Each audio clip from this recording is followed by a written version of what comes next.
ఈరోజు ఉస్మానియా యూనివర్సిటీలో ఆదివాసీలపై జరుగుతున్నటువంటి హత్యాకాండను తక్షణమే నిలిపివేయాలని చెప్పేసి అన్ని విద్యార్థి సంఘాల ఆధ్వర్యంలో స్టూడెంట్స్ ఫోరం ఫర్ పీస్ అనేటువంటి ఒక కమిటీ ఆధ్వర్యంలో వందలాది మంది వేలాది మంది విద్యార్థులు ఇక్కడికి వచ్చి తాము శాంతిని కోరుకుంటున్నాం, ఈ ఆదివాసీలపై ఈ ప్రభుత్వం యుద్ధం చేయొద్దని చెప్పేసి ఇక్కడ సంతకాలు చేయడం జరిగింది. ఈ కార్యక్రమం నుంచి నేను భారతదేశంలో ఉన్నటువంటి వివిధ రాజకీయ పార్టీలకు ఒక విజ్ఞప్తి చేస్తా ఉన్నాను. గతంలో కాంగ్రెస్ పార్టీ సరే వాళ్ళు సల్వాజులం నడిపిళ్ళు సరే అప్పుడు జరిగింది, దాన్ని ప్రజాస్వామిక వాళ్ళంతా వ్యతిరేకించిండు, సుప్రీంకోర్టు వ్యతిరేకించింది, వాళ్ళు వెనుక తీసుకున్నారు. ఇప్పుడున్నటువంటి పరిస్థితుల్లో రాజ్యాంగంలోని ఆర్టికల్ 21 జీవించే హక్కును మీరు కాపాడుతారా లేదా? నేను రాహుల్ గాంధీ గారికి విజ్ఞప్తి చేస్తా ఉన్నాను, మీరు తక్షణమే పార్లమెంట్లో స్పందించాల్సిన అవసరం ఉన్నది. అదేవిధంగా డీలిమిటేషన్ హిందీ జాతీయ భాషగా మొత్తం హిందీని అన్ని రాష్ట్రాల మీద రుద్దుతా అని చెప్పేసి మాట్లాడినప్పుడు దక్షిణాది రాష్ట్రాల ముఖ్యమంత్రులతో సమావేశం ఏర్పాటు చేసినటువంటి నేను స్టాలిన్ గారికి విజ్ఞప్తి చేస్తా ఉన్నాను, మీరు తప్పకుండా ఈ దేశంలో జీవించే హక్కును కాలు రాస్తున్న బీజేపీపై మీరు పోరాటం చేస్తారా లేదా?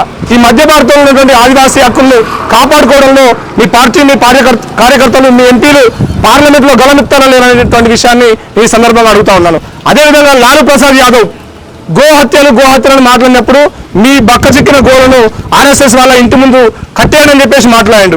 ఇలా లాలూ ప్రసాద్ యాదవ్ గారికి నేను విజ్ఞప్తి చేస్తాను, మీరు తప్పకుండా ఈ దేశంలో ఉన్నటువంటి ఆదివాసులను కాపాడుకున్నటువంటి ఒక బాధ్యత మీ పార్టీపై ఉందా లేదా? రాజ్యాంగాన్ని కాపాడుకున్నటువంటి బాధ్యత మీ పార్టీపై ఉందా లేదా అని చెప్పేసి ఈ సందర్భంగా నేను ప్రశ్నిస్తా ఉన్నాను. అదేవిధంగా ఈ దేశంలో నార్త్ ఈస్టర్న్ స్టేట్స్ లో కుకీలకు మైతేలకు మధ్య ఒక పెద్ద యుద్ధాన్ని చేసి మానవ హరణం క్రియేట్ చేసిండు. నార్త్ ఈస్టర్న్ స్టేట్స్ అన్ని కూడా ఈరోజు అక్కడ ముఖ్యమంత్రులు పార్లమెంట్ సభ్యులు మీ తోటి ఆదివాసీలు ఇక్కడ చనిపోతా ఉన్నారు, మీరు స్పందిస్తారా లేరా అని చెప్పేసి ఈ సందర్భంగా అడుగుతా ఉన్నాను. ప్రధానంగా రాహుల్ గాంధీ గారిని ఏమని మిమ్మల్ని స్వయంగా అర్బన్ నక్సలైట్ అన్నారు, మరి మీ కార్యకర్తలంతా ఏం చేస్తా ఉన్నారు? జీవించే హక్కును కాలు వేస్తా ఉన్నారు. మరి అర్బన్ నక్సలైట్ అన్నటువంటి మీరు పార్లమెంట్ లో గలమెత్తారా లేరా? ఇలా ఈ ఊపా చట్టం రద్దు చేసే వరకు మీరు పోరాడతారా లేదా? మల్లికార్జున్ ఖర్గే గారు, అదేవిధంగా కేసీ వేణుగోపాల్ గారు, మీరంతా కూడా పార్లమెంట్ లో మాట్లాడి ఈ జనోసైడ్ తక్షణం ఆపే విధంగా మీరు కృషి చేయాలి.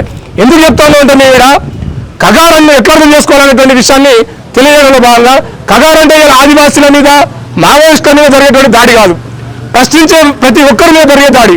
ఈ దేశంలో ప్రజలపై ఎవరైతే ప్రశ్నిస్తారో ప్రజలపై ప్రజాస్వామికవాదులపై ప్రశ్నపై జరుగుతున్నటువంటి దాడి ఇది ఒక యుద్ధం. ఇది ఒకరితో ఆగిపోదు, ఇలా ఆదివాసుల అంతా ఆగిపోదు, రేపు దళితుల మీదకి వస్తుంది, ఆ తర్వాత మైనార్టీల మీదకి వస్తుంది, ఇది ప్రతి ఒక్కరి మీదకి వస్తుంది. ఎవరైతే బీజేపీని ప్రశ్నిస్తారో వాళ్ళందరూ కూడా ఇలా మావోయిస్టులు, ఎవరైతే బీజేపీని ప్రశ్నిస్తారో వాళ్ళంతా ఇలా అర్బన్ నక్సలైట్లు. ప్రశ్నించే వారిపై జరుగుతున్న దాడి, ప్రశ్నించే వాళ్ళు లేకుండా చేసే దాడి, భవిష్యత్తులో ఎవరైనా ప్రశ్నిస్తే ఇదే రకంగా వివరిస్తామని చెప్పేసి వాళ్ళు చేస్తున్నటువంటి దాడి, ఈ దాన్ని దేశ ప్రధానికం మీద జరుగుతున్నటువంటి దాడిగా అర్థం చేసుకోవాలని చెప్పేసి, అదేవిధంగా ఇక్కడ బీజేపీ తెలంగాణ ప్రాంతంలో ఉన్నటువంటి విద్యార్థి నాయకులు మూల నుంచి తెలంగాణ మూల నుంచి కూడా ఇక్కడ చదువుకుంటున్నారు. ప్రతి ఒక్కరూ అడగాలి, జీవించే హక్కును కాలు రాస్తున్నారు. బీజేపీకి ఇలా ఓట్లు అడిగే హక్కు లేదు, ఇలా బీజేపీ ఊళ్ళలో తిరిగే హక్కు లేదు. మీరు బీజేపీని ఊళ్ళలోకి వెళ్ళి గ్రామాలకు వెళ్ళి తనివ్వండి. బాబాసాహెబ్ అంబేద్కర్ రాసిన రాజ్యాంగాన్ని అనుసరించి మీరు పాలన చేస్తున్నారా, లేకపోతే అనిల్ అంబానీ అదానీ లేకపోతే మీ ఆర్ఎస్ఎస్ ఒక ప్రత్యేకంగా తయారు చేసినటువంటి మన ధర్మం కార్పొరేట్ల కోసం ఉపయోగపడేటువంటి ఒక విధానాలను మీరు చట్టంగా మార్చుకొని అలా మీరు పరిపాలన చేస్తున్నారా? మీరు ఒకటే చెప్పండి స్పష్టంగా, బాబాసాహెబ్ అంబేద్కర్ రాసినటువంటి రాజ్యాంగాన్ని మీరు అనుసరించి పాలన చేస్తే జీవించే హక్కును కాపాడండి. చట్టాలు రాజ్యాంగాలు మీకు మాత్రమే వర్తిస్తాయా, కార్పొరేట్లకు మాత్రమే వర్తిస్తాయా, ఇలా ఆదివాసీ ప్రజలకు వర్తించాయా, మనటి విద్యార్థులకు వర్తించాయా, పోరాడేటువంటి ప్రజానికాన్ని వర్తించాయా?